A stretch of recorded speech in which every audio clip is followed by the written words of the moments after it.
Well, good evening, afternoon.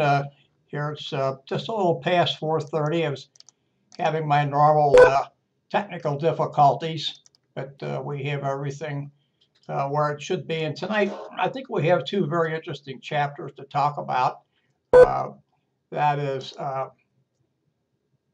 this chapter right here, Power and Politics. Notice the sub-bullet there, getting things done while you help yourself. And then the second chapter that we're going to speak to tonight, chapter 13, which is Leadership Essentials, things that we're always concerned about, things that we're always interested in. So I think these will be a couple of very interesting chapters for you this evening. Hopefully, when we go through this chapter, we can answer the following questions. What are power and influence? What are the key sources of power and influence? What is empowerment? Now, here we're talking about employee empowerment. And then finally, what is organizational politics?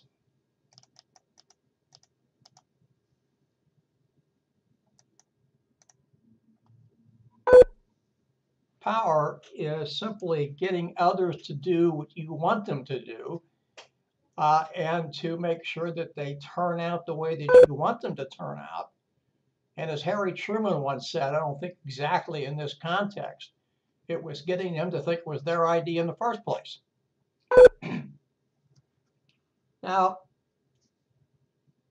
and influence is expressed by how other people behave to your exercise of power. It's pretty much what the slide says. I didn't really change that a whole lot because it's a little difficult to do that. But you want people to behave in a certain way based upon what you want them to do. And therefore, that's exactly what they're going to do. They're going to respond to you in certain ways based upon what you're trying to get them to do. And interdependence is exactly what it said. Remember when we talked about teams, it's the interlocking of things that people have to do, and either in groups or in departments, where I depend upon what Department 1 does, and Department 3 depends upon what I do, et cetera, et cetera. So it's kind of, if you want to think about it, as a reciprocal agreement.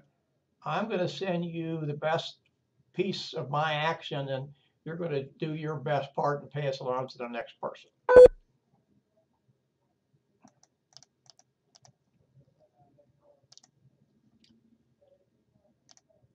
Legitimacy. Now, it's very important that we understand about legitimacy. These, most of the time, are unwritten rules that are used to keep people acting in certain ways. I was going to say to keep people in line, but I don't want to say that because that sounds like we're trying to coerce people. I don't want to use that term. But we're wanting them to do certain things and act in certain ways all the time. And so we have this unwritten code. Everybody understands what the code is, how we're going to act, and how we're going to react, etc. And so we know, what we're doing and how we're doing it. This is a little bit different than obedience. Obedience is compliance. And it is where, as the slide says, a person's ability to stop thinking for him or herself, in a way, if you want to, I like to put it that way, and just do what is expected to be done. So there's no evaluation going on here. We know we're expected to do this, and so that's what we're going to do.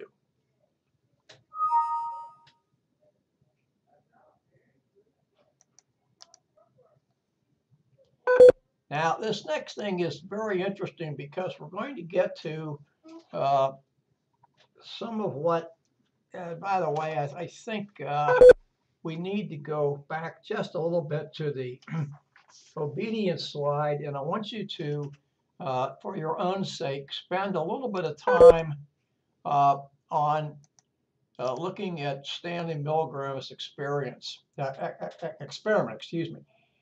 where he had someone dressed in a lab coat, showing authority and asking people to conduct this experiment, and they were supposed to keep this electric charge going.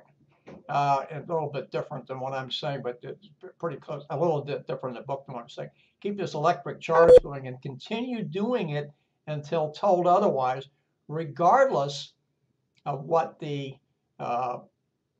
person who the experiment was being conducted on had to say. And of course, the other part too is the experiment, the person who was being experimented with was hidden from view from the person controlling this button or buzzer. Of course, we know it was there was no connection, etc. But it was somebody willing to obey authority without critical evaluation of what was being asked. Now we come to this next piece, and that is the acceptance of authority. What this simply says is that those who are subordinate to authority will accept the directive that they get, whether it's from a manager or someone else that they're working with, under several conditions. That the person understands what's being said, what's being conveyed, that he or she is capable of complying. Capable comes in two pieces. They're intertwined: mental capacity, physical ability. If we're not mentally capable of understanding what's being said to us, then this doesn't really apply.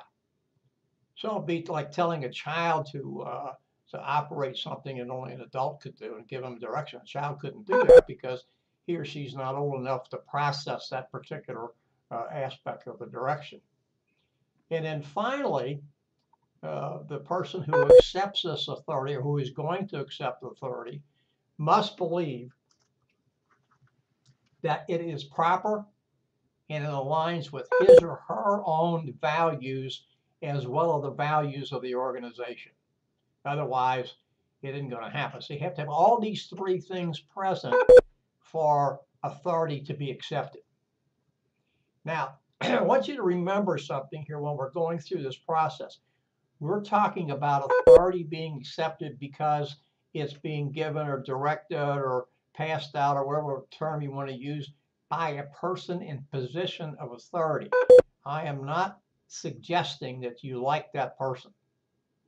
And of course, then if we throw like into that, then some of the rest of this comes into play. The next thing we talk about, and you can see graphically displayed at the bottom of page 267 in figure 12.1, is what is known as the zone of indifference. And this is where an employee will carry out certain things without critical analysis of what's being asked to be carried out. What's given here in the text, figure 12.1, is some things that a secretary would do. Perhaps the better term today is administrative assistant. And notice what he or she will do and what he or she won't do. They will work 40 hours a week. They'll make coffee for their office because someone else is going to make that coffee as well. Might work overtime occasionally as long as it's paid. We're assuming this is a non-exempt position. But they're not going to do things like make up numbers for the boss's expense account. And they're not going to do outside work for somebody. So that's what the zone of indifference is. Those things we normally do, we don't think about them because they're actually part of what we're supposed to do, part of the function. But when it gets outside that zone, then we're going to critically evaluate them, and most likely we're not going to do them.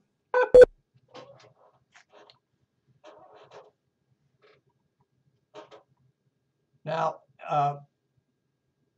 the psychological contract, as we can see here, is unwritten expectations about what the person's supposed to do, in exchange for some type of reward and then contributions within the organization. The next slide we're going to show is just a graphic display of the zone of indifference. And I'm not going to go over that a whole lot more than what we've already done. You will know or do know that sometimes people will do things outside the zone of indifference. Probably they should not, because once they start doing something outside the zone of indifference, they've opened themselves up to being asked to do that again, and then it becomes very difficult to say, no, I won't, because they've already done it once.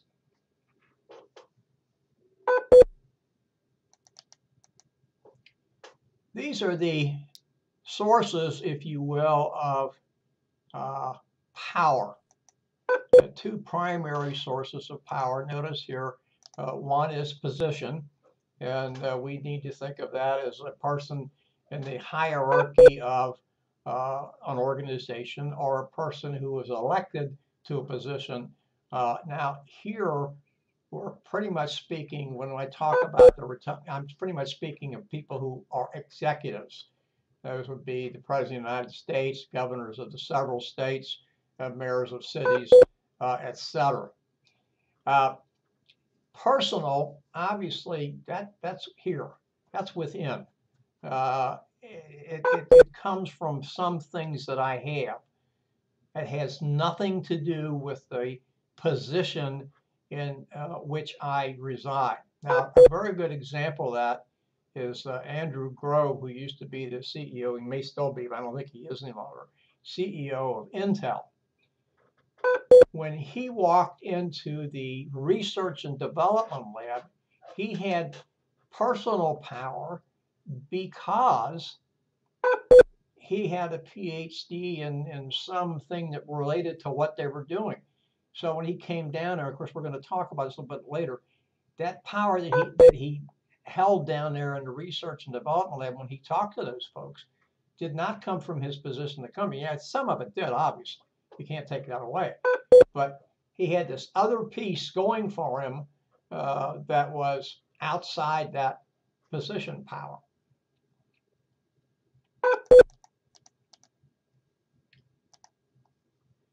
Now, these are the various types of power that we're going to talk about here in a few minutes.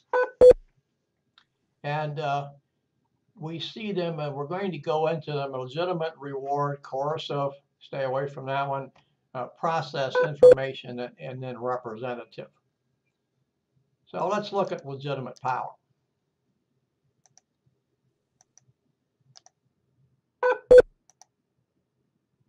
Get my slide on here. That is recognition that the boss is in charge and he or she has the right to exercise the power that is vested in the position in which he or she resides.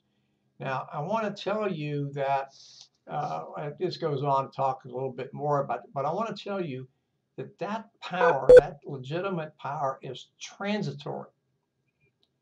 And what I mean by that is once that person leaves that position, that power does not go with him or her. Now, let's go back to the President of the United States. Once the president leaves office, the power that he had in the office no longer exists. Yes, we still refer to him as President so-and-so, and perhaps a lot of people will defer to him from what he has to say or his positions on certain things, but he no longer has the power of the executive.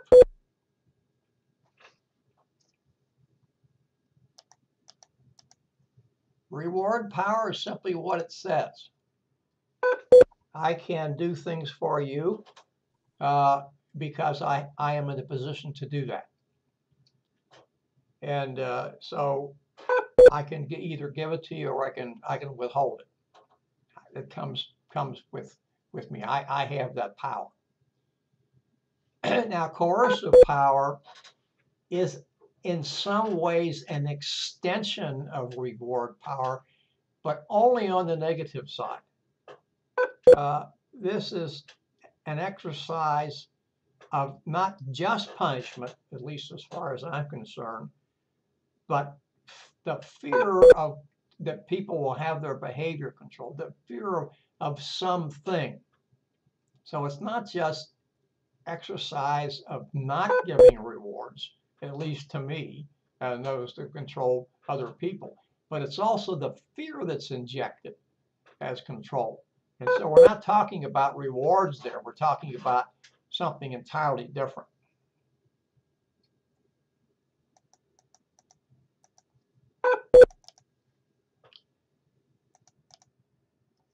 Process power, and I like to liken this one to one of the 4 functions of management, if you remember, and that's the control function, where you are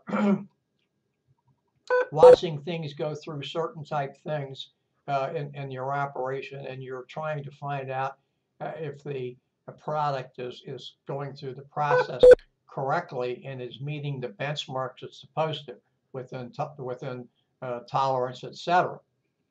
And then when it's not, you're going to do something with it and change the tolerance, etc. So that is control, as the slide here says, overproduction. That's what I just gave. And then the analysis of what happened within the production cycle. And then we can make some changes in that, etc. So if I'm in charge of this, and I say that the product doesn't meet specification, which people may probably won't disagree with, I'm the one who's going to control what is given to everyone else in the form of a report. And then I'm also probably going to control the next production run based upon my analysis.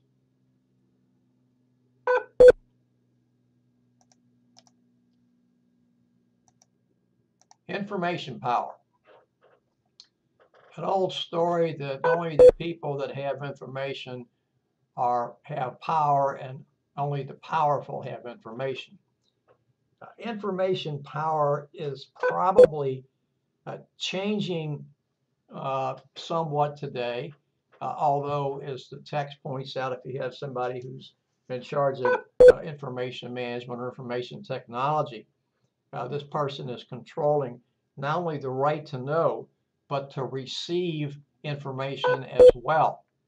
And in some cases in this information power, a person is maybe controlling what's being given, what's being relayed to the masses, if you will. Now, since we have the internet and social media and a few other things, the ability to control power, the ability to control information, power of information, is probably diminished somewhat, but it's not diminished completely. And then representative power, here you're speaking for a group, and it says potentially important group. Yeah, that's possible. Doesn't always have to be. You could simply be a spokesperson for a group trying to put forth the group's feelings about something, etc., etc.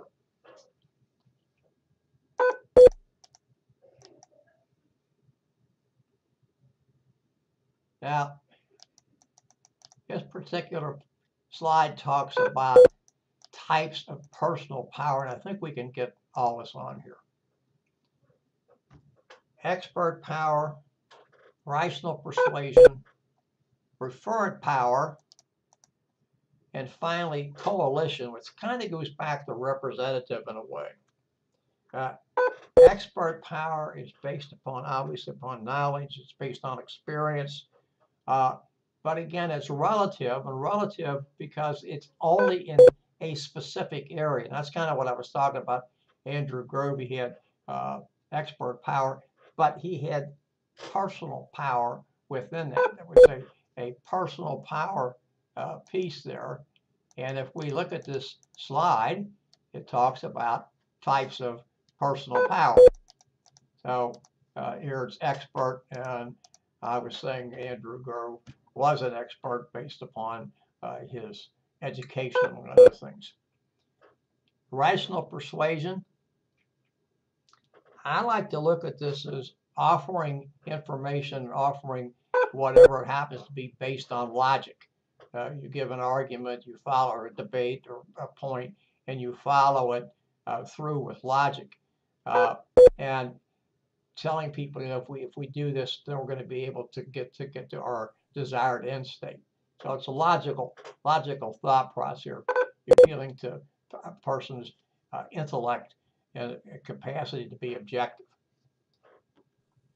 Referred power simply means I want to identify with the big guy or the big gal.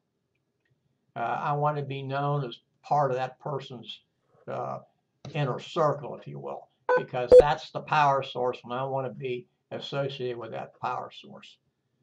And then I say coalition power probably is a little bit like representative power, but probably somewhat different. Here you're controlling, someone's power because of some type of obligation that you have to the larger group. So it could be reciprocal. I owe my power to the group. The group has elected me to speak for this coalition, and so it's a reciprocal type thing there, if you will.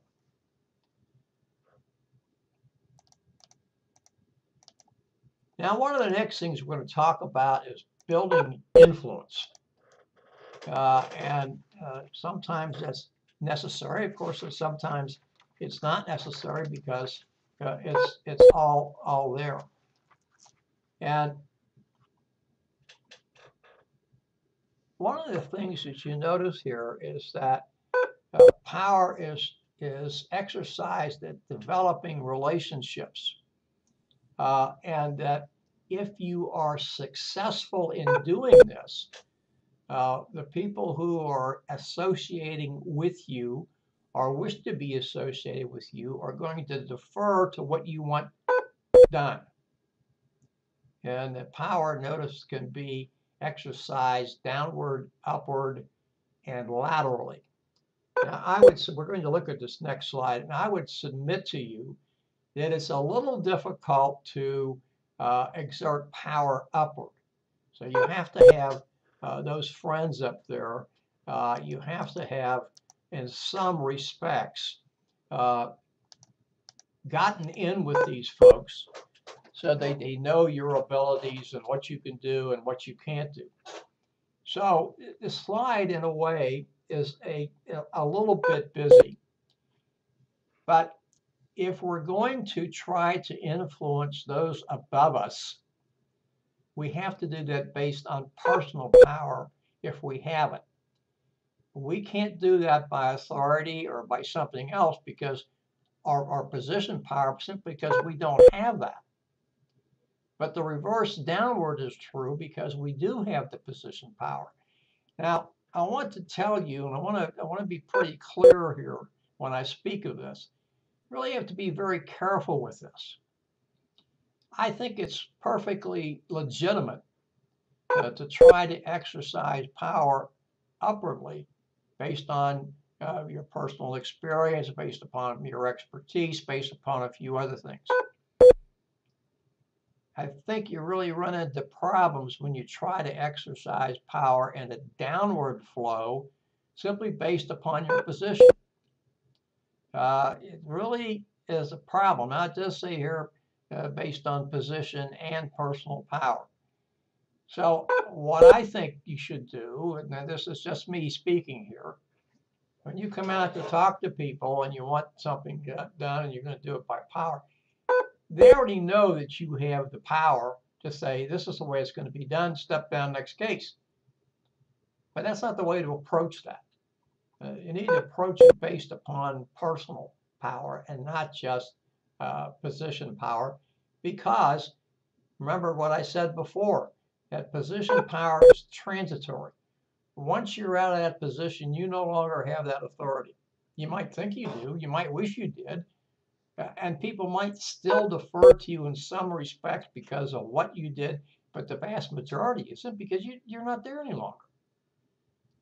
So exercising of position power should be done sparingly, I think. And then notice that you're going to achieve lateral influence based not on position power, because those folks don't care. You know, they're you and they are equal. So don't do that. It's got to be based on personal power. Exactly what the slide says.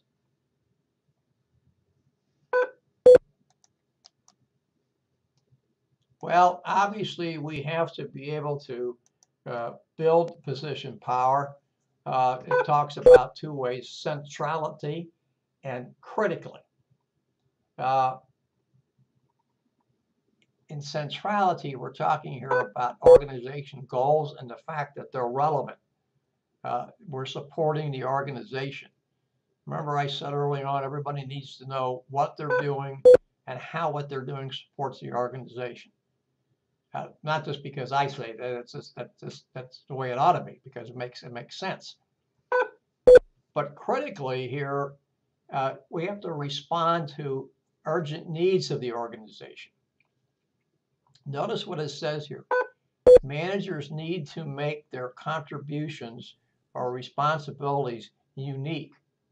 Now, that doesn't mean there shouldn't be thought of as saying, I walk out the door, take everything with me. No, I don't think so. But you need to make sure that, you know, people are seeing that it's your input.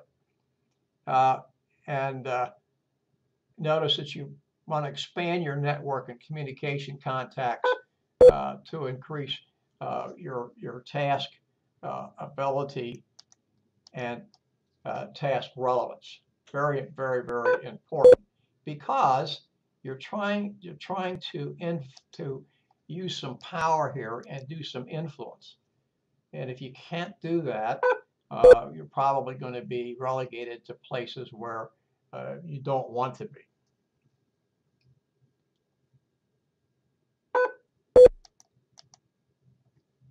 Now, here are other ways we want to try to build power. I'm going to move the slide up just a little bit.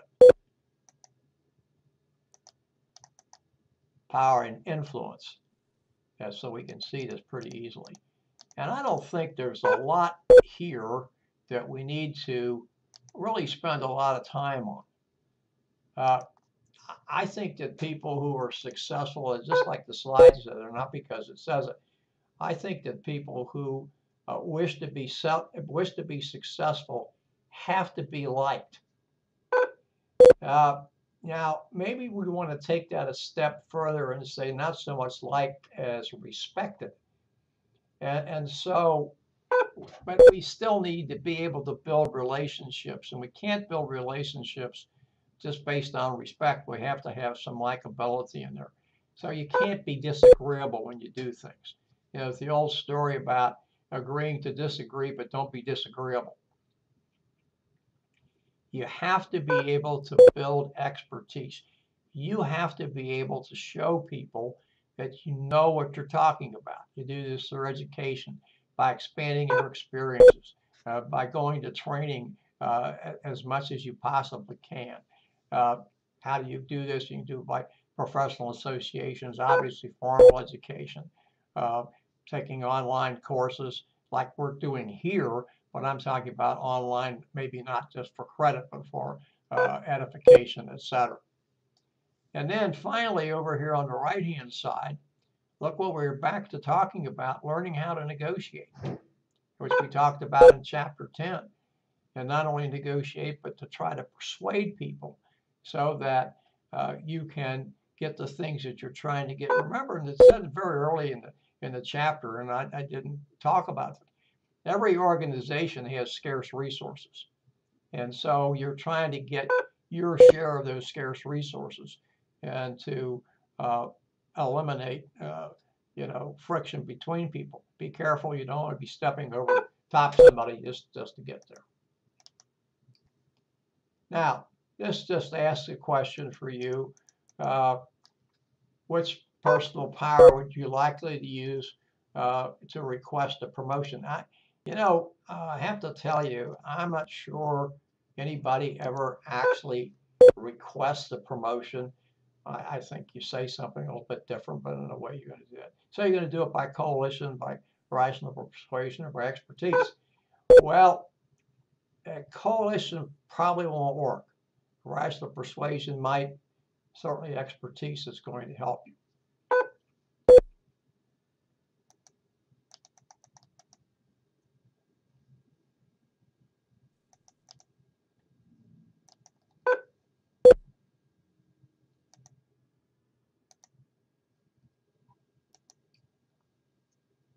Managers expand their visibility and job performance in an organization by expanding their contacts with senior people. Like, you can't really get away from that. Some folks might look at that as toadying up, but I think we need to get away from that. We don't need to think of it in that respect. If you're confident about what you're doing and you're good at it, it's okay. Notice here about volunteering to make presentations or writing reports. When you have the opportunity to be a part of task forces, take that opportunity, because not only will you be seen, but you're going to learn something. I don't like the next one. I don't believe that you bother to toot your own horn. And I think those things take care of themselves. And then look for additional opportunities to increase your visibility.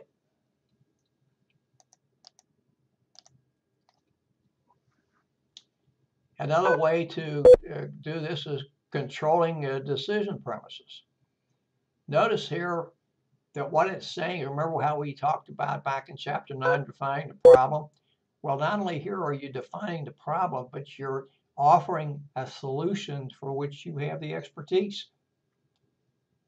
And then making sure that you bargain effectively. This goes back to negotiation. It's something that you want to do.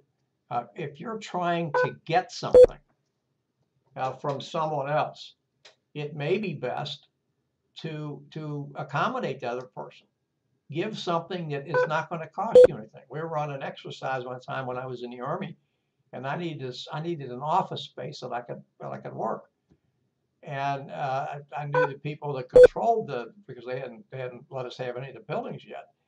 I knew the people controlled that, and I knew they needed something. So I said, okay, I'll give you a truck and a driver if I can have the back part of this building. Geez, what did I lose? Absolutely nothing. I got what I wanted, and I helped them out.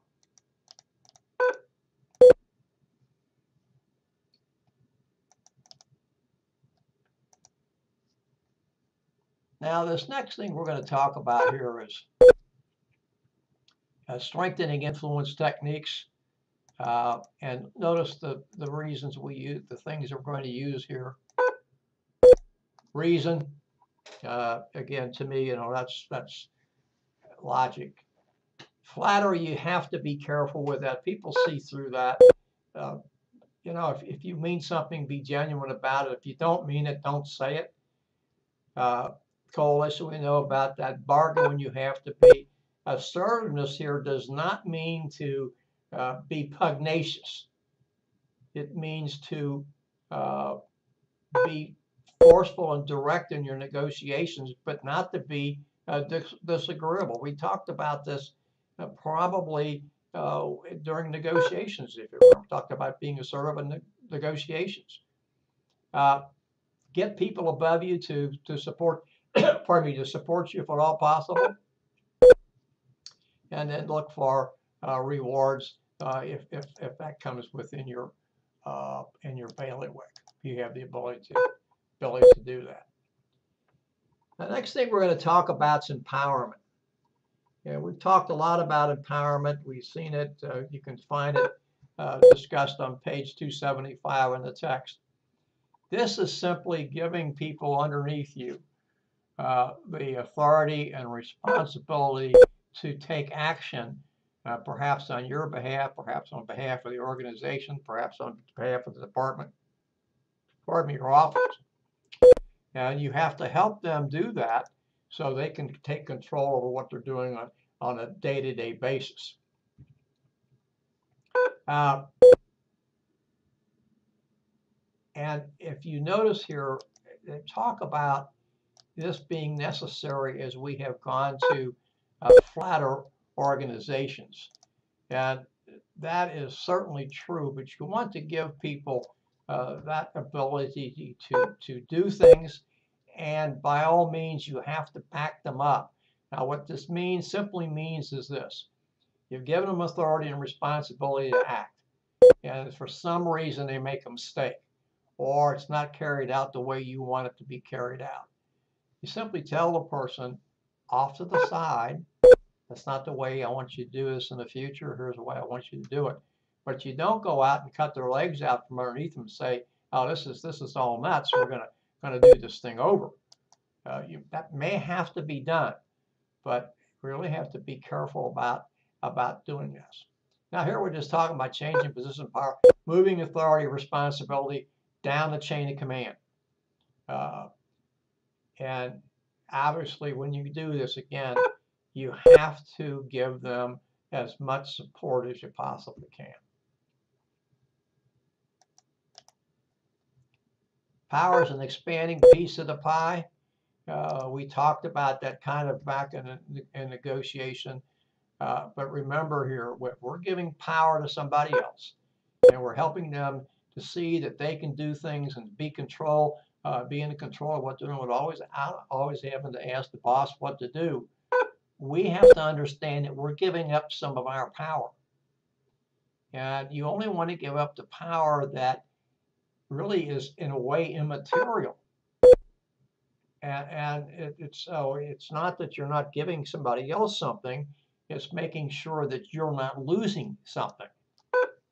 So, but we need to do those things. We need to make sure these people are mentored, coached, etc., so that what they do and when they start doing it does not cause them any more angst than what's necessary. You got to back them up. I repeat that a number of times. It simply has to be done.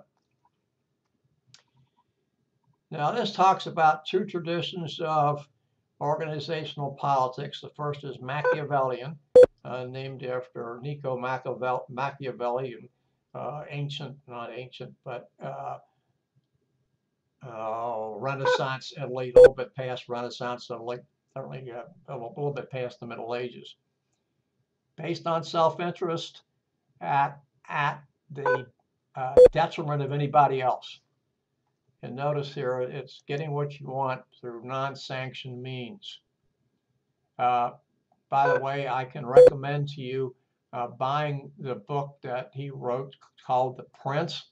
And the last time I looked, you could probably buy it from a reputable bookstore for less than $10. I'm actually making that a little higher. I think the last time I was like $5.95. It's not a very large book, but I do recommend that you read it. You don't have to buy it for this class. It's just something that will help you in your daily life and in your daily work by perhaps seeing how some people work. And then remember here, the art of compromise among competing interests. Remember, we talked about compromise. You're giving something up of value, so you want to be careful about that. And you probably want to look at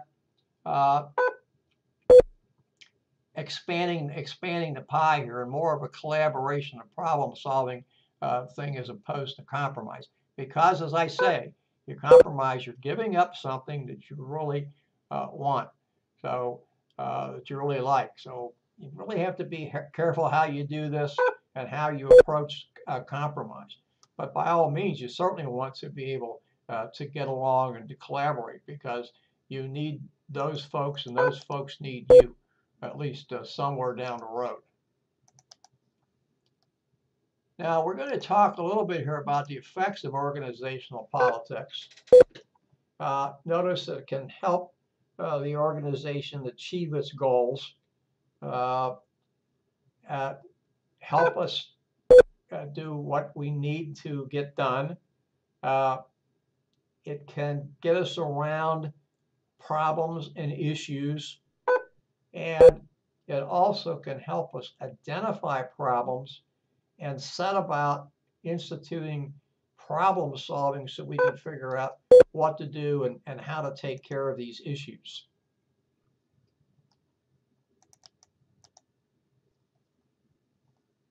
Now, this you can see this on page, sorry, don't remember the page, figure 12.3, again, talking about organizational politics.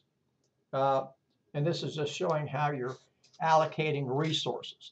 That's one of the things that happens in politics.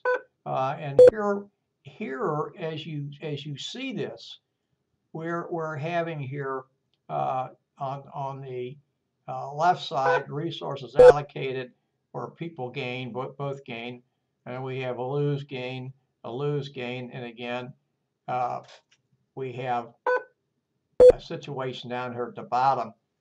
The company loses the client, but both gain. Well, that's not a very good outcome. So that's where we allocated resources up here at the top, didn't allocate resources at the bottom, and we can see what we've had. These are both loses down here, and we want to get to this upper left-hand corner where both employees or both managers in this case win, and the company keeps its clients, and so the company wins. This is where we want to be. But we have to be careful when we play politics. And politics sometimes is a game of gotcha. Sometimes it's a game of one-upmanship or one-up-womanship. And that's not really what we want to do, because it's pitting one person against another. Now, we know that happens. We've seen it happen. If you paid attention to the recent report from General Motors, here were a bunch of people that are passing the buck. It's not my job, it's somebody else's job. And what happens is the company's going to have to pay out millions, if not perhaps billions of dollars. And we have a number of people who lost their lives needlessly. Something could have been fixed for, I don't know, a switch that didn't cost very much money. Very strange. And also there was a very good thing, and I think it was the New York Times yesterday, talking about how people at General Motors were taught to write, and they didn't use things like problem. They softened it down to issue. Now, I know that throughout this course you've heard me use the term issue as opposed to problem. And the reason I do that is because problem can have a negative connotation. And I like to change that around, because every issue is not a problem. But when you have something that's facing you and it could cause disaster, it's a problem. You need to fix it. And politics doesn't always do that. Here we talk about the politics of self-preservation. That's kind of what I was talking about with General Motors, avoidance.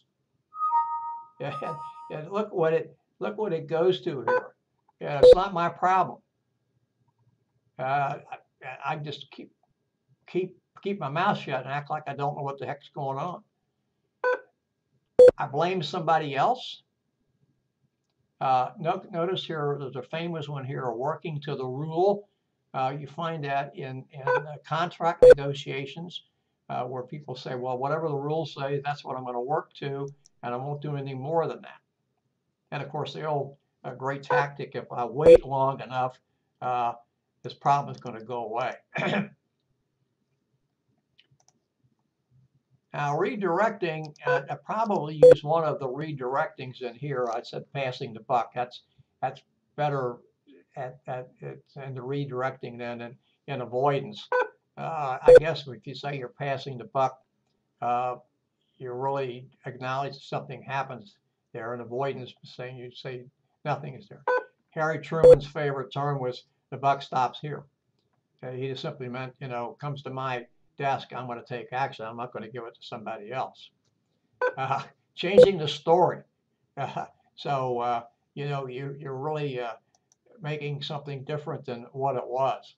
And then scapegoating, redirecting the problem, passing it off to somebody else, which is part of passing the buck up here, or some group that can't stand up on its own hind legs and say, wait a minute, this is not our issue.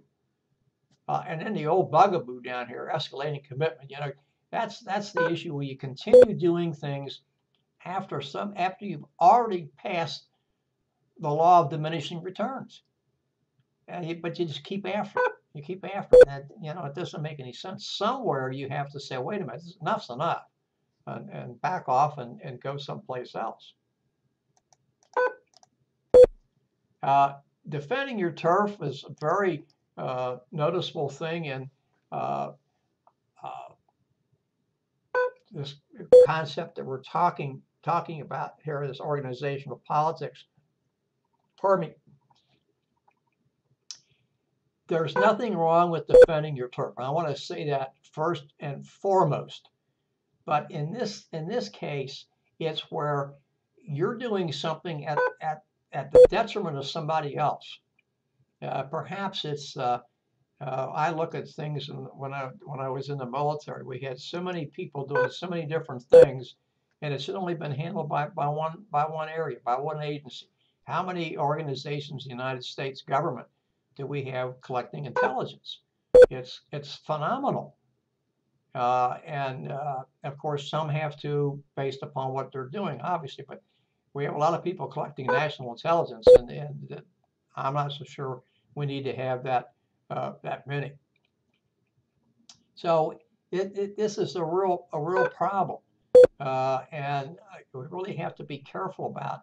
Defending turf is okay, but if you're defending turf and at the same time trying to expand turf, that can be problematic. Now we're going to come to something next here that we really have to pay just a little bit of attention to, and that's the agency theory. And the agency theory suggests that public corporations can function effectively even though their managers have self-interest that lies elsewhere, because the self-interest, they're not going to bear the brunt of their own decisions. Why do we say that? Publicly traded company, it's the shareholders that own that company, and management, while it's responsible for day-to-day decisions, they're not going to ultimately hold the bag for things that went on. Notice from our banking crisis, a number of banks have paid enormous amounts of money, billions and billions and billions of dollars, but there's not been one person in the banking industry that's gone to jail. That's what this is talking about. Now, here are the key arguments in the agency theory. Our interest societies are served by protecting the stockholder interests. That's a classic from the late Nobel laureate in economics, Milton Friedman, who was professor at the University of Chicago. So you don't have to worry about that. Take care of the stockholders, everything is going to take care of itself. I think there's fallacy with that argument. I'm not a Nobel laureate, but I still think there's fallacy with that argument. Stockholders, we know, have a great interest in getting returns, and in some cases, that's all the stockholders will do. They're not paying attention to corporate responsibility or ethical considerations or something else.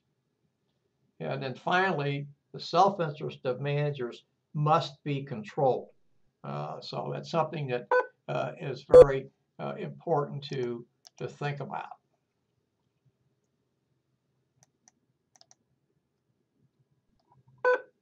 Now, you can do some controlling here. Go up to the slide. By doing certain things that make sense. Now, we talk about this quite frequently, but we don't see it in action. And here we're going to have pay incentives are aligned with the organization's goals and objectives. Too often, we see that executives continue to receive pay incentives and the organization not done as well as it should have done. Establishment of an independent board of directors. That's very problematic. I mean, I'm in favor of this, but that's very problematic because the directors, when they attend meetings, are paid by the company. So it's very important, however, that those people be as independent as possible and hold management to its responsibilities, and do not abdicate that. But we see time and again that the boards of directors are not as independent as they ought to be. And then stakeholders that have a large interest in the firm should take active participation in the board of directors. We have seen some of that, and especially from institutional investors like CalPERS, which is the California Personal Retirement System, have been saying to various and sundry companies that they own stock in, if you don't do these things, we're going to withhold our vote, or we're going to vote the opposite way.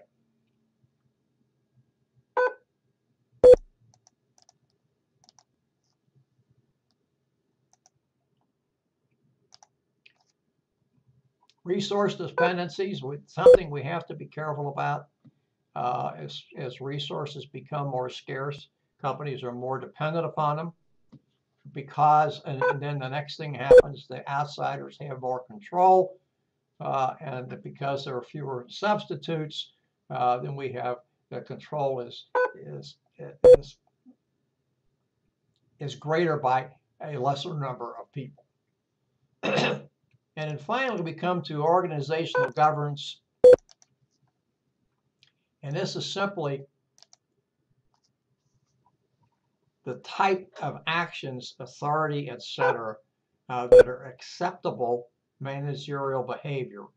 And it is established in the corner offices. We can't expect anybody else to act unless we act that way ourselves, those of us up in the corner offices. We've talked about this before. We're not breaking any new ground.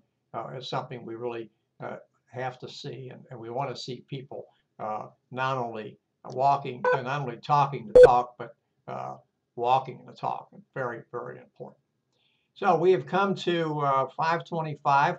We're going to take a break now till 5:30, and we'll be back and discuss chapter 13. Thank you. Please come back at 5:30.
All right, it's 5:30. We're back.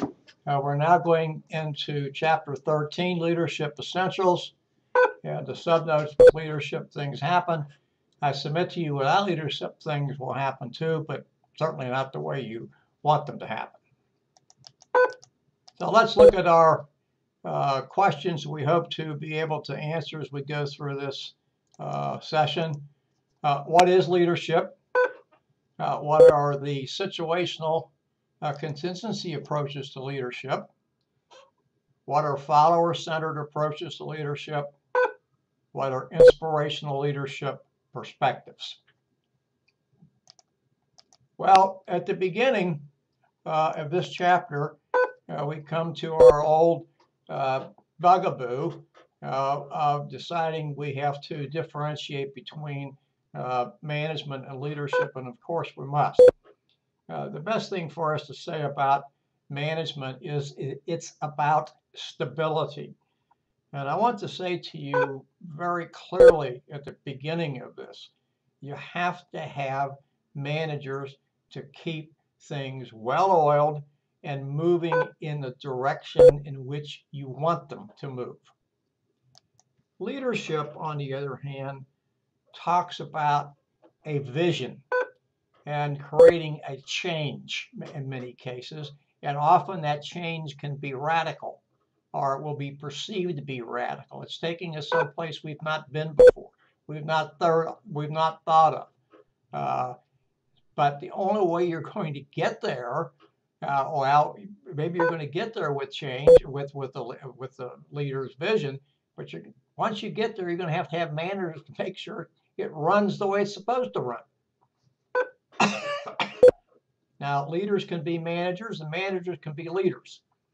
We don't normally think of them that way, but they can be. They're not mutually exclusive, but we usually see that they are.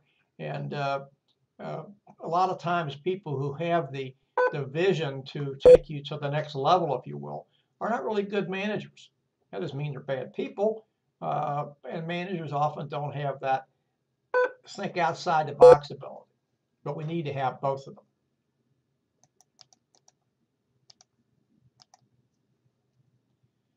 Now, this is going to be somewhat close to what we talked about in the last hour. We talked about influence. And here, we're getting others to agree and to get on board and think about achieving stated goals and objectives. And we are, in a way, and uses the term here also, we're facilitating people. And yeah, we can do that. Some people do lead by facilitation. There are a number of different ways to lead. So we can look at that and say, well, yeah, that's probably a good approach and a good way to go, etc. This is the quote from General Powell. Of course, as you remember, he was chairman of the Joint Chiefs of Staff, and he was also Secretary of State in the first administration of George W. Bush. And General Powell said, and I'll read this for you, great leaders are almost always great simplifiers who can cut through argument, debate, and doubt to offer a solution everybody can understand. I was listening to a program on a public radio station here in Cincinnati last Friday, and the discussion was about D-Day in 1944, the liberation of France, or the beginning of the liberation of France is the best way to put that. Just as an aside, I had the opportunity, my wife and I had the opportunity to visit France last year, and I didn't have a chance to go to the beaches. But what they were talking about General Eisenhower, and the consensus of the people talking there was that General Eisenhower may not have been the best tactician and the best this and the best that and the best something else, but he was the best at being able to manage the treacherous waters of the egos of the generals that served under him. If you want to talk about competing for resources that we talked about in the last hour, you ought to watch generals when they get into that dynamic. Very interesting. Two kinds of leadership. Well, we talked in the last hour, probably more kinds of leadership than that, but two are the formal and informal. Formal, we know that those are either by position, as we talked about in the last hour, or by someone who's been elected to a certain position, and he or she's in a leadership position based upon the virtue of the election. And informal is something that's exercised by people based upon education, it's based on experience, based upon skills, etc. Notice the last tagline there: meet the resource needs of others. And what this says in many cases is that people who are followers are actually deriving something from the leader. They're, obviously they're associated with him. They want to be or her. They want to be associated with him. They want to be a part of that group and be seen that way. So the leader is providing something to them. Now we're going to talk about various approaches to leadership. The first is the trait and behavioral perspectives, followed by cognitive and symbolic perspectives, and then, transformational and charismatic perspectives. And we're going to discuss those as we go through this hour.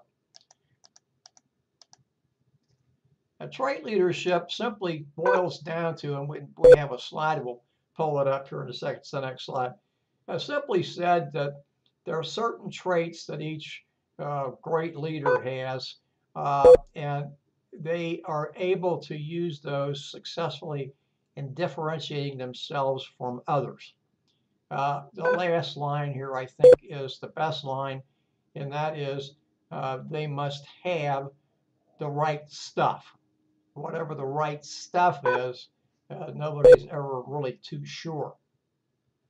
So now we're going to come to some traits here, and I'm going to try to blow this up just a little bit more. Yeah, you can see this at the bottom of page 293, figure 13.1. And I'm not going to go over all these because I think that we know them. But I think there are a couple here that at least they stand out to me. Energy and a tolerance for stress at the top. Integrity. Now, we know some leaders who've had a lot of success, no matter how long or how short-lived, weren't always filled with integrity, but by and large, you need to have something about this. Flexibility. And then they have knowledge about what's necessary to have knowledge about. This is talking here about company, industry, technical aspects, or whatever, but that can be translated to more than just organizations that we're concerned with.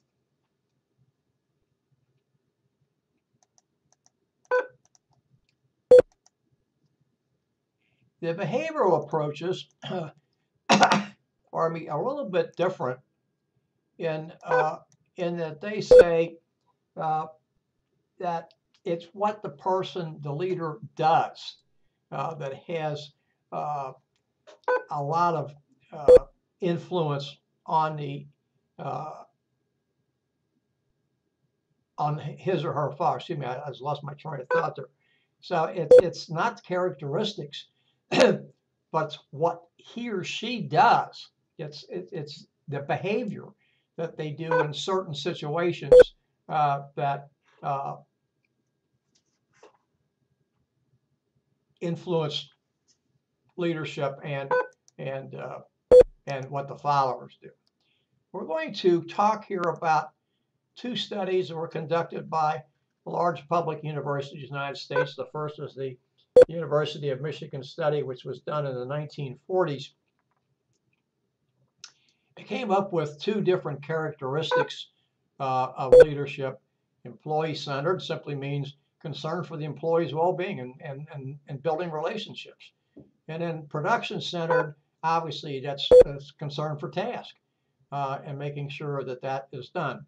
And by the way, I always like to make a little aside here. The study was done, the lead person in the study was a gentleman by the name of Rensis, R-E-N-S-I-S, Likert, L-I-K-E-R-T. If you've ever conducted a survey or completed a survey where the questions were strongly agree, neutral, disagree, and strongly disagree, and then most of them maybe have 7 options there instead of the 5 it is talked about, that was developed by Dr. Likert and is known as the Likert scale.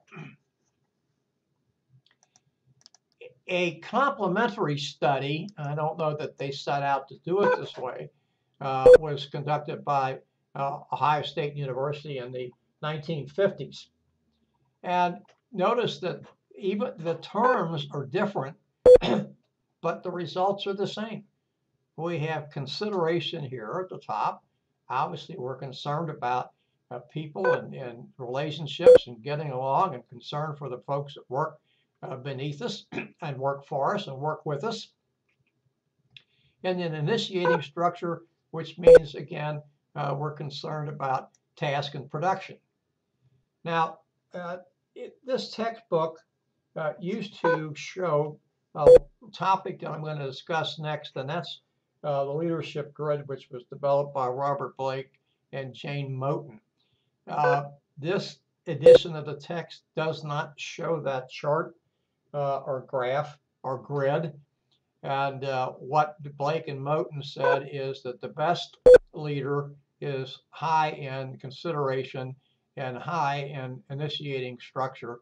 And they plotted this out as 9 would be the highest, 1 would be the lowest, no consideration for employees and little consideration for tasks. You could probably go to Google or another search engine and get this and see it yourself, but I just wanted to pass that along to you. Blake and Moten are mentioned in the text. They're at the bottom of page 294 and top of page 295, and they do talk about the 1-1 style, 9-1 style, 9-9 style, etc. But there is not a grid for you to visually see what they're doing, and I don't have one or didn't have one to even include with my lecture notes.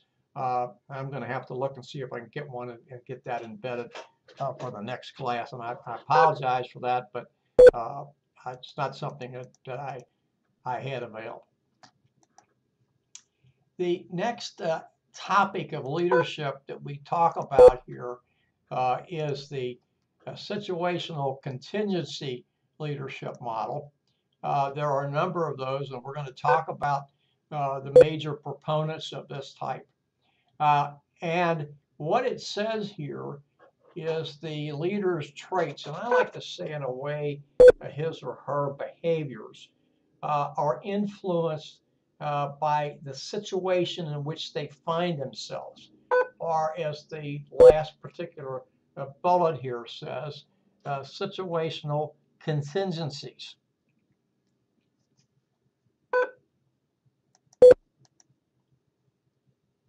Now, this is the pro-social power motivation, which we can see discussed on page 296.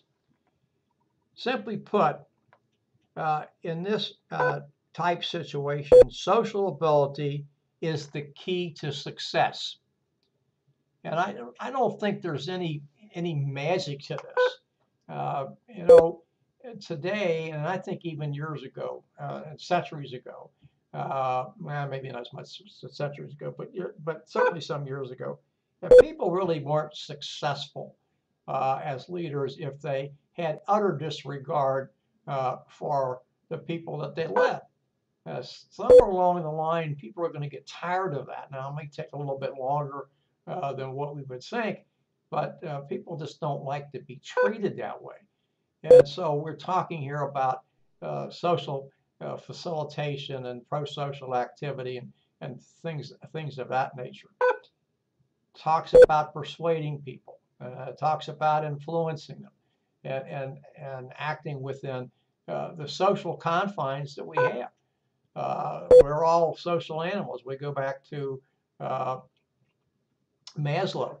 We talk about one of the needs was social needs. And that's what this is talking about too, as far as I'm concerned. Now, we're still in this contingency business, contingency, situational contingency leadership. And the person we're going to talk about now is Fred Fiedler. And notice what it says here.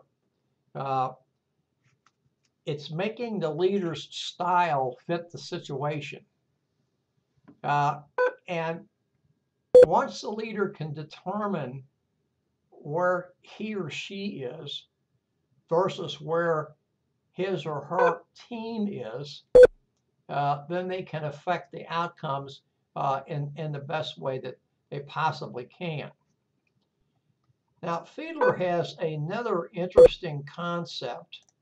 We're still going on here with this thing, and it's what he refers to as the least preferred coworker, or LPC.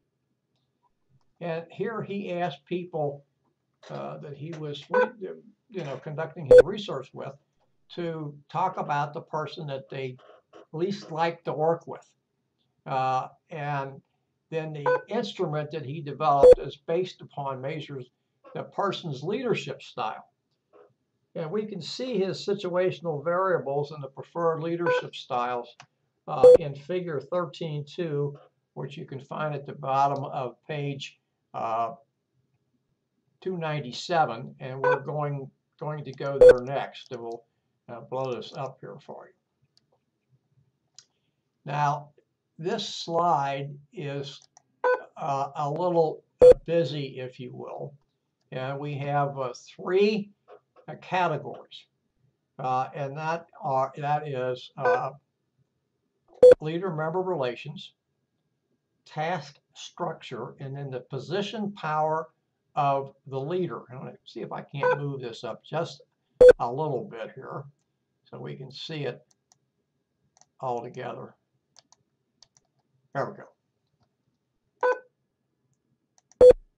And so you notice here where he's saying where things are good, high control situations, and whether the task structure is high or low, and then moderate control situations, again, where we have different types, different categories of task structure, the relations between the leader and the member, and then over on the other side, the low control situations where everything is bad, poor, low, and weak. Now, data seem to indicate that his grid here, if you will, for lack of a better term, works best or can be replicated best in situations 1 on the far left-hand side, situation 4 in the middle, situation 5 right next to it, and then situation 8. And I think we can see situation 8 is pretty easy. Everything there is not good, so it's probably pretty easy to come up with the right understanding, etc. And so even though we have some similar answers in the moderate control situations, there are enough variabilities there that we can see how things are going to work. Now, obviously with any theory, and this comes up to Fiedler, there's a lot of yin and yang about it. Some people think it's good, some people think it's not.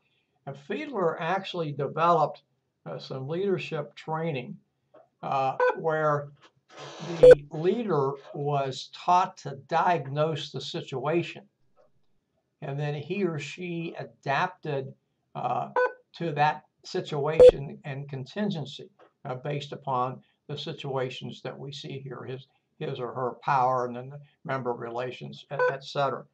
He did some work with Sears Roebuck and Company, and a few other, I believe AT&T is also mentioned here in the text. So it's an interesting concept that he brings forth, and something that we talk about, and whether it's good, bad, or indifferent is something we can all debate. Now, here again is just a little bit more of what Fiedler had to say. Notice here, leader-member relations are either good or poor. The members support the leader. Task structure is, pardon me, is high or low, spells out the leader's tasks, his or her goals and procedures to reach that. And then where the position power is strong or weak, this is where you have to have a lot of task expertise, and there has to be some reward going along in that if you expect this particular aspect of his situational control variable to work. The next person we come to is Robert House's path goal theory of leadership. And House is mentioned several different times in the text. And notice what he says here. You're adjusting to your behaviors to complement the situational contingencies. So House, on the other hand, says that the leader must be able to adapt. And if the leader does not adapt, then he or she is not going to be successful. And I think that, this kind of follows along with some of what we've talked about already. We go back to the trait things. We said that the leader had to be flexible. So now that's a trait or a characteristic, but here it's sort of the same thing. Now this is part of House's theory, if you will, and he's showing different things in here. This is his path goal relationships. And so we have the leader behaviors, if you will, leadership factors, behaviors on the left-hand side, directive, supportive, achievement-oriented, and then participative. And we have contingency factors, what the follower attributes are. I'm not going to read through those. Work setting attributes. And then outcomes over here on the far right side, satisfaction, acceptance of leader, motivational behavior, et cetera, et cetera. And notice that one of the motivational behaviors there is expectancy that effort leads to performance, instrumentality that such performance is the path to valued rewards. It takes us back to the expectancy theory of his name escapes me right at the present moment, but it takes us back to expectancy theory we talked about in chapter 5, if I remember correctly. Now, this is the type of leadership, and we know what directive is, and that can really be said as authoritative in a manner, and it's kind of, there aren't any ifs, ands, or buts here. There's no in-betweens. This is what we're supposed to do. This is how we're going to do it. And this is what we expect you to do. Supportive leadership, on the other hand, goes back to some things we learned from the OSU and University of Michigan studies. We're concerned about the individual worker, his or her well-being, how well they're getting along, what they're doing, etc. And we want the atmosphere to be friendly.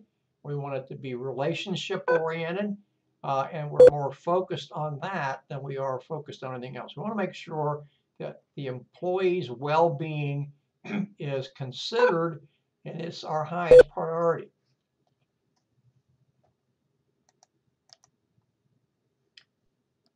Achievement-oriented leadership, I just really don't know how much we need to talk about this. This is task and ability. And of course, we expect people to be successful.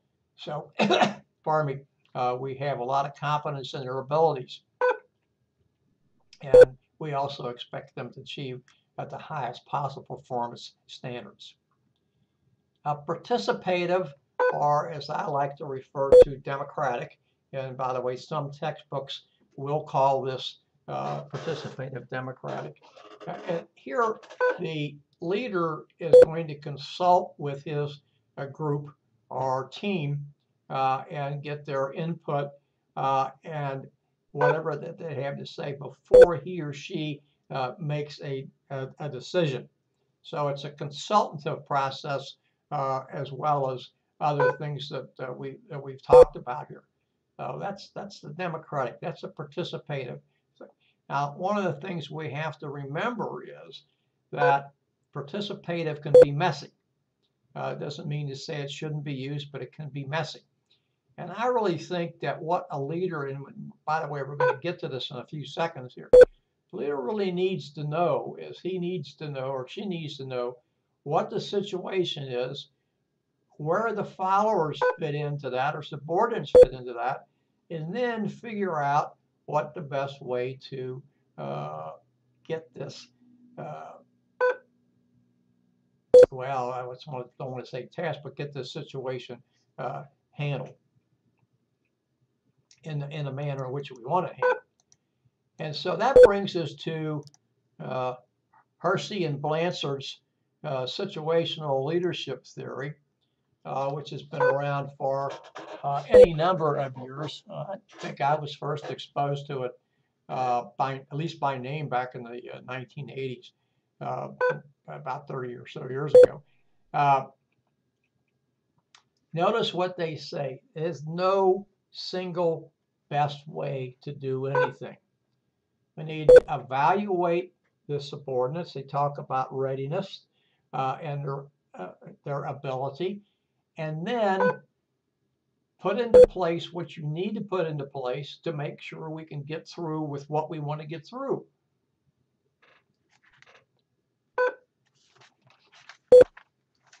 The next slide is like this is the slide that you can see at the bottom of page 30.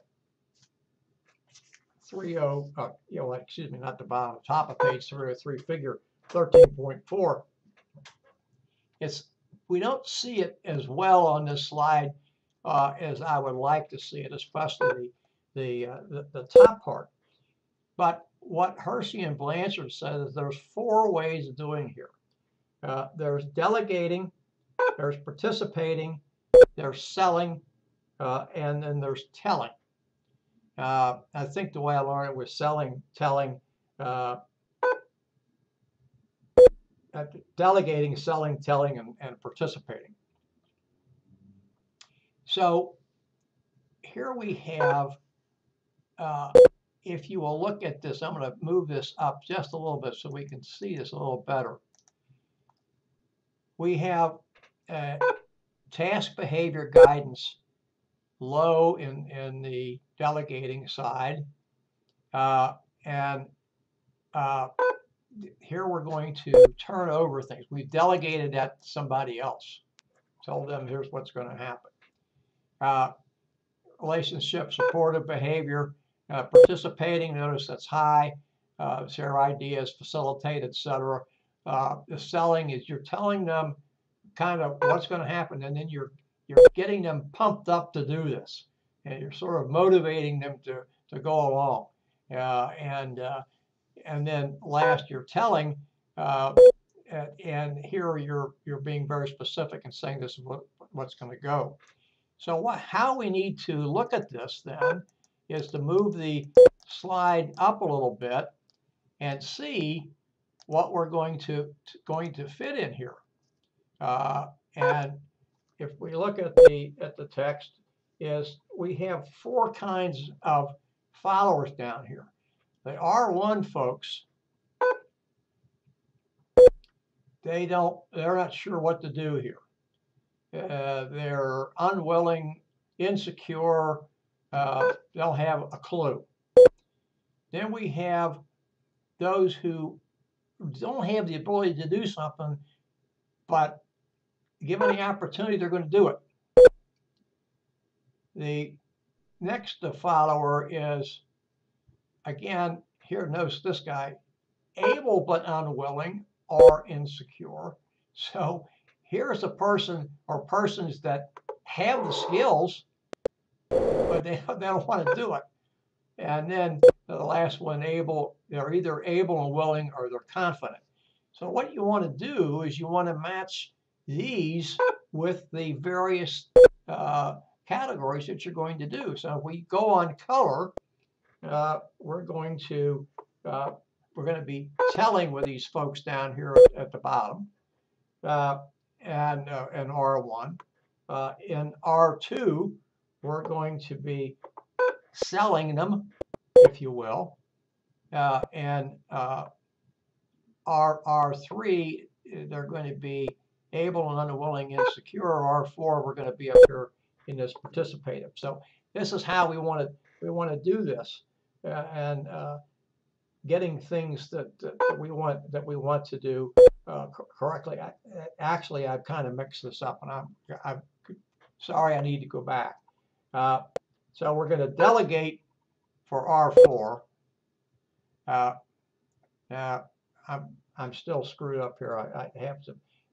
What you see on the slide here is not the same as what I have in the book. So I'm going to go with what's in the book, and where the purple matches the purple, the sort of mustard green matches the mustard green, the green matches the green, and then the sort of off buff matches that.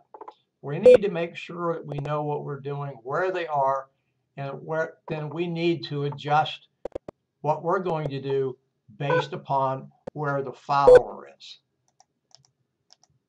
what situation he or she finds him or herself in. Here you are, a question for you. In your current or former job, did your manager behave the same way with each of the people he or she managed? Yes or no? If no, answer for yourself. What was different about the relationships between the manager and each employee? Now, what we find is that there are some substitutes for leadership. And here is what it says is when we have these things available, then we're going to find out that we don't need the leader's influence, or it's unnecessary to make things happen. We can see here at substitutes for our leadership, figure 13.5 at the bottom of page 304.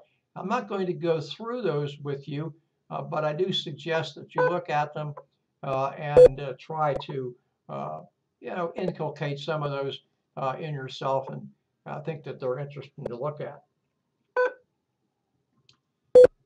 I think the next bullet is very interesting, the romance of leadership. Simply put, we just think many times if we get the right leadership, everything's going to get fixed. And the fact of the matter is, it's probably not true. The right leader can only do so much. He has to, or she has to, have willing followers. And the willing followers have to be able to do the things that are required to be done to get the things to move forward. If not, it doesn't make any difference who's there. It's just not going to work. The next topic that we come to is implicit leadership theories and prototypes. Excuse me, I left one off here. I thought I did, and then I wasn't sure. Implicit leadership theories, again, these are preconceived notions about, pardon me, what makes up leadership. Back here to the traits and characteristics type things that they talk here about being prototypes. We use these things. This distinguishes a good leader from a bad leader. or distinguishes a leader from a non-leader, etc. And then look here with some of the things we're talking about: a real leader, a real world leader, good leader, etc., etc., etc. So these are prototypes that people would supposedly say that this person had to have if he or she was going to be effective.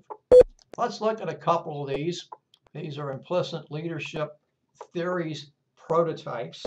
And everyone that's on here, there's 8 characteristics that are listed here. Most of them with one strong exception and one perhaps kind of strong exception are positive. But tyranny certainly cannot be positive. Implicit leadership prototype.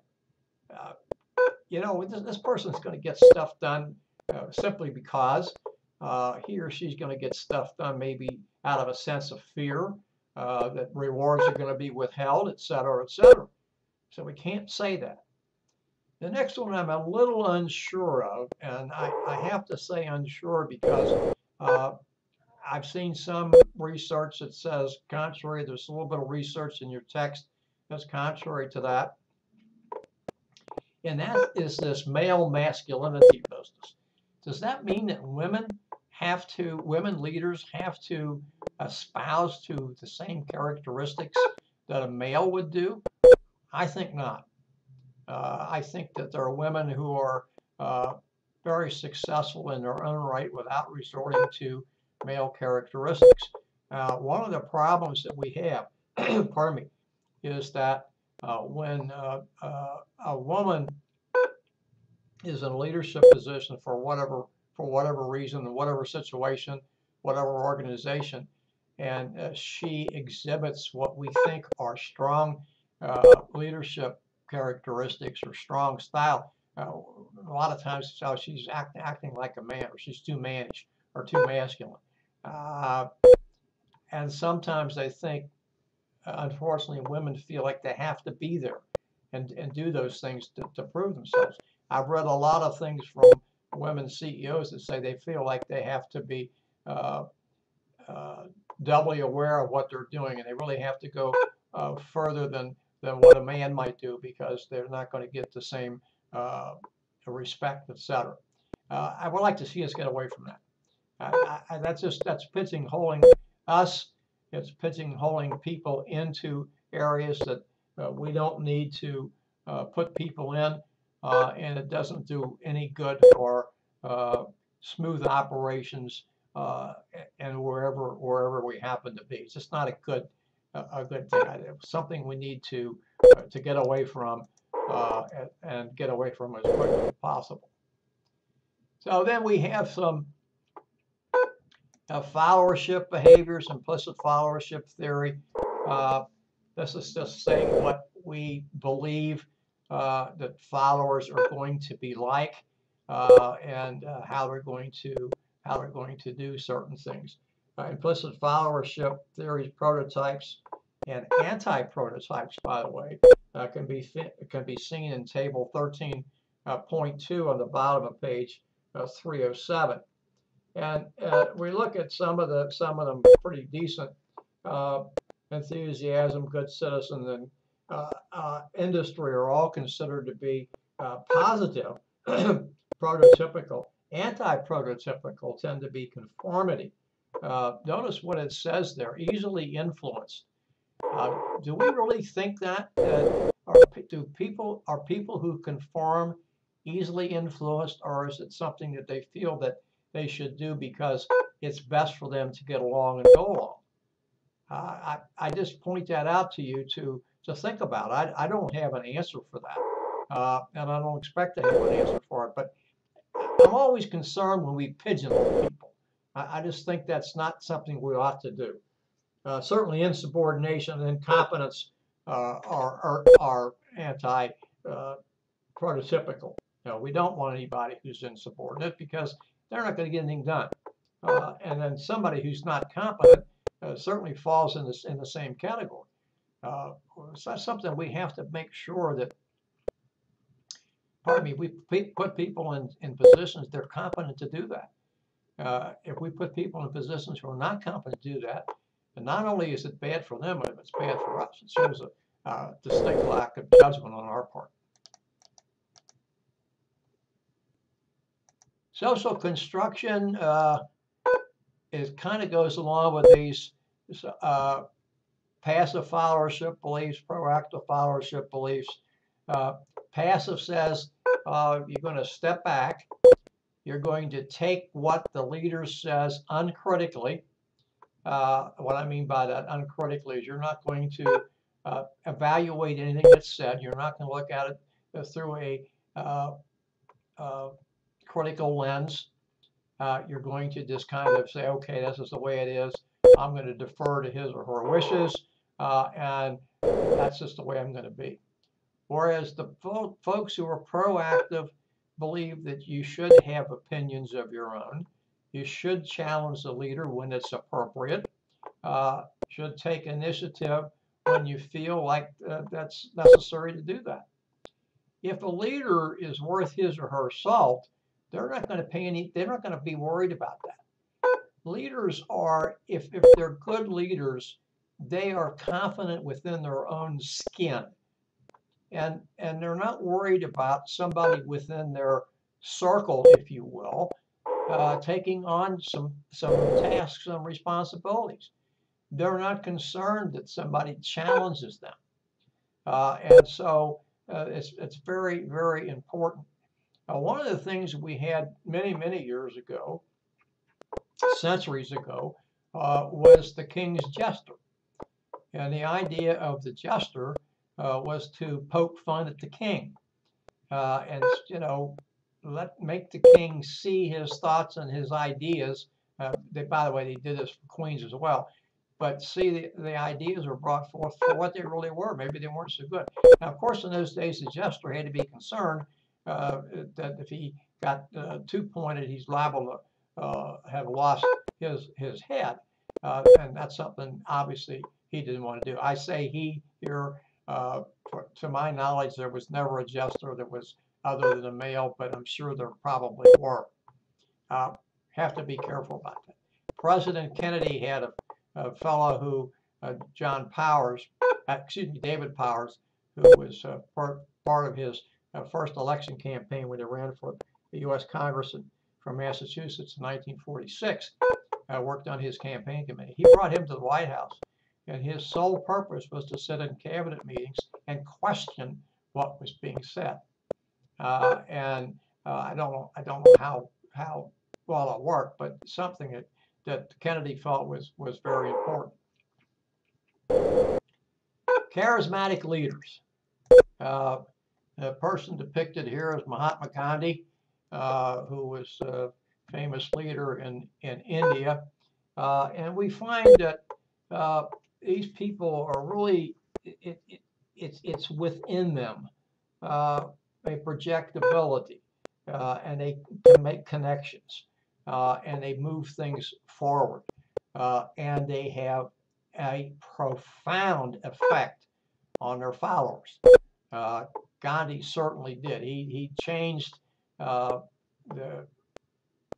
minds of the United Kingdom to give India independence, perhaps sooner than what they were ready to do that.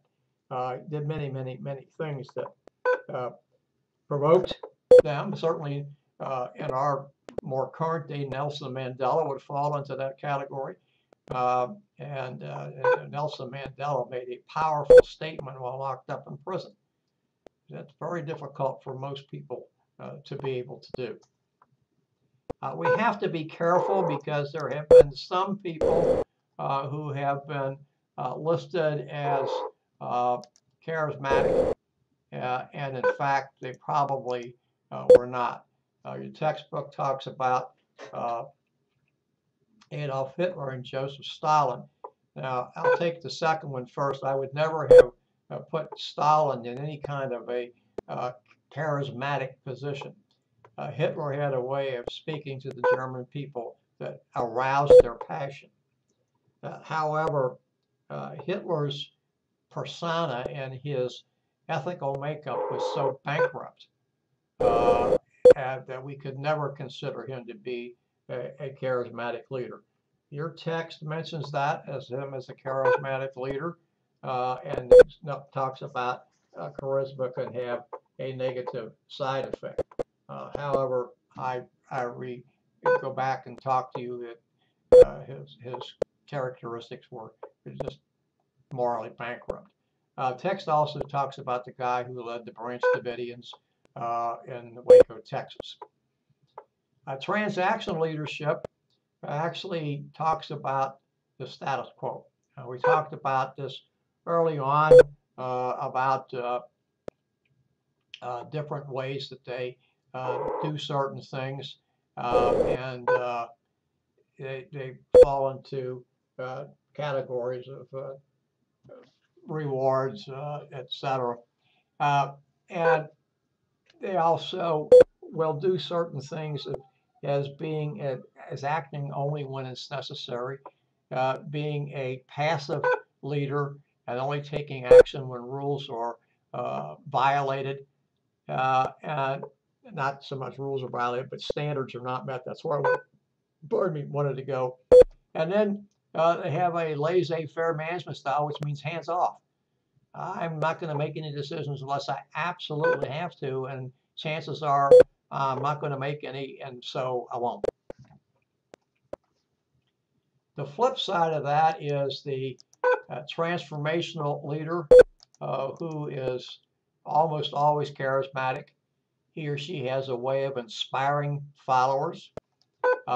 They pardon me, appeal to their followers' intellect and try to stimulate them that way. And then they have, as it says here, individualized consideration. What this says here is that it's not necessarily better. You have to have this special emphasis on vision. It could require some specialized training. And of course, they are trying to get people to buy into things. Really, if you look at some of the transformational leaders or even charismatic leaders who wound up being the Jones fellow down in Guyana, certainly the Branch Davidian guy, a couple of other people who were charismatic and held their followers in the palm of their hand and appeared differently from Hitler and certainly a lot differently from Stalin, appeared to be concerned about the people, then you would probably have to be concerned about that. I would tell you one other person that might fall into being a charismatic, probably more charismatic, I think, than Stalin was Vladimir Lenin. And he didn't give a nickel's worth about the common man, although that's what socialism, communism is supposed to be about. And then the last thing that we want to talk about is the leader membership exchange theory. Which is a reciprocal relationship between the leader and his or her followers. It can either be high or low. Relationships matter, and the more robust the relationships, the better this membership, the leadership membership exchange theory will work. Well, at almost 6:20 and the last 50 minutes, we have come to the end of chapters 13 and 14. Now, I just wanted to take a minute to remind you, if you are going to watch this tomorrow, that I have already recorded the lecture for next week. It is embedded with week 7 right beneath the PowerPoint slides. I will have this embedded tomorrow, and I've done that the pre lecture because I'm going to be out of town next week, actually starting tomorrow, and I'll be out of town. And then I do have my computer with me, and I'll try to keep up with your assignments as best as possible. I'll be back here in time for the last lecture on the second last Tuesday of the month, the 24th, or it is the last Tuesday, excuse me. I was thinking it was the 23rd. So I will be back here for the 24th to do that. And I do thank you for your attention. And I look forward to speaking with you again, face to face, personally, live on June 24th. Thank you and good evening.